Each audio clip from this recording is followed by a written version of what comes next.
안녕하세요, 낭만 위스키입니다. 오늘은 위스키가 아니라 조금 특별한 술을 소개해 드리려고 합니다. 바로 프랑스 꼬냑, 그 중에서도 아주 오래된 올드보틀 고띠에르 프레스티지입니다. 이 제품은 1970년대에서 80년대 사이에 출시된 꼬냑인데요. 지금은 이제 구하기도 쉽지 않은 꽤 희귀한 보틀입니다. 병 모양부터가 굉장히 좀 독특하죠. 피셔볼을 형상해서 만든 병이라고 하는데 보는 순간 시선을 확 사로잡는 그런 디자인입니다. 재미있는 건 같은 시기에 고띠에르 S의 등급 제품은 배에서 쓰던 랜턴 모양으로 출시됐다는 점인데요. 이게 유럽에서 식민지 지배 등을 위해서 20세기 초까지 선박 내에서 활동이 좀 많았거든요. 이게 위스키의 본고장인 영국과 스코틀랜드, 꼬냑과 아로마니아의 본고장인 프랑스에서도 마찬가지였을 거예요. 이후 20세기 후반까지도 바다, 향해, 선원 이런 테마를 기반으로 한 술들이 유럽에서 꽤 많았습니다. 한 가지 예를 들어볼까요? 우리가 잘 아는 조니워커 스윙도 마찬가지입니다. 배에서 술병이 쓰러지지 않게끔 무게 중심을 아래로 둬서 오뚜기처럼 흔들려도 자리를 잡는 스타일이죠. 디자인 하나하나에 이런 시대적인 배경이 담겨 있는 게 참 흥미롭죠. 그리고 여기서 술과 함께 이야기를 좀 더 이어가 볼게요. 대항해 시대 수개월에서 수년까지 이어지는 긴 항해를 할 때 가장 중요한 건 물과 식량이었습니다. 식량은 말려서 보관하면 그나마 오래 갔지만 문제는 물이었어요.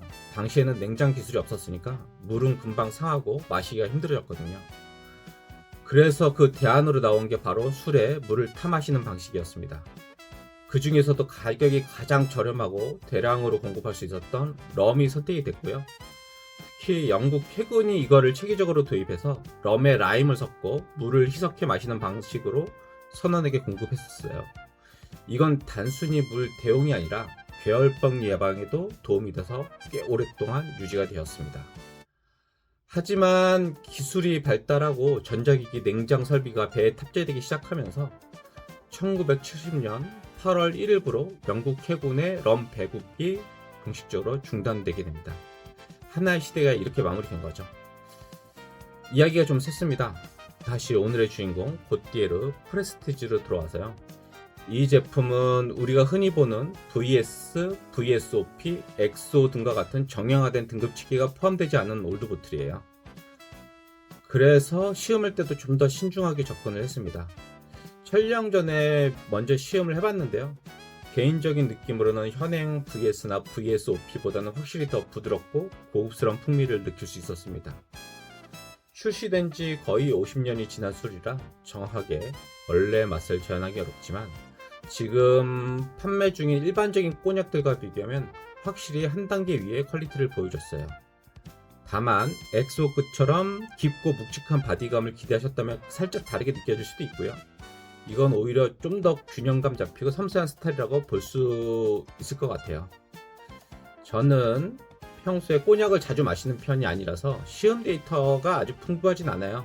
요즘 나오는 꼬냑들과는 분명히 다른 개성을 느낄 수 있는 매력이 느껴졌는데 충분치 않은 데이터였습니다. 기회가 되면 여러분도 한 번 정도는 꼭 경험해 보시길 추천드리는 보틀이기도 합니다. 그리고 마지막으로 주의할 점 한 가지는 이 보틀을 개봉하면서 코르크가 삭아서 병 안에 들어가는 사고가 있었어요. 그래서 결국 병갈이 했고 다른 병으로 옮겨 담는 작업을 했습니다. 이런 현상은 특히 천연 코르크를 사용한 올드보틀에서도 흔하게 발생하니까요. 개봉 전에 미리 도구를 준비하시거나 신중하게 개봉하시길 추천드립니다. 이 부분은 기회가 되면 별도의 영상으로도 자세하게 소개해 드리도록 하겠습니다. 자, 이렇게 오늘 고띠에르 프레스티지 올드 꼬냑을 소개해드렸습니다. 희귀한 올드보틀 담긴 시간이 깊고 그리고 또 독특한 향과 맛이 있는 이런 경험이 흔치 않기 때문에 관심 있는 분께는 정말 추천드립니다. 오늘도 시청해 주셔서 감사드리고요. 다음엔 또 다른 멋진 술 이야기로 찾아뵙겠습니다. 지금까지 낭만 위스키였습니다. 감사합니다.